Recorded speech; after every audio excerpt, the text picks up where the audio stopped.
ताम्रोदरद्युतिपराजितपद्मरागौ बाह्यैर्महोभिरभिभूतमहेन्द्रनीलौ उद्यन्नखांशुभिरुदस्तशशाङ्कभासौ श्रीवेङ्कटेशचरणौ शरणं प्रपद्ये।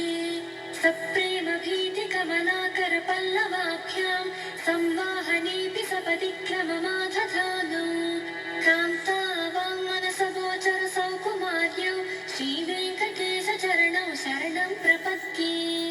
लक्ष्मीमहीतदनुरूपनिजानुभावनीलादिदिव्यमहिषीकरपल्लवानां कारुण्यसङ्क्रमणतत्किल सान्द्ररागौ श्रीवेङ्कटेशचरणौ शरणं प्रपद्ये। नित्यानमद्विधि शिवादिकिरीटकोटिप्रत्युक्तदीप्तनवरत्नमः प्ररोहैः नीराजनाविधिमुदारमुपादधानो श्रीवेङ्कटेशचरणौ शरणं प्रपद्ये।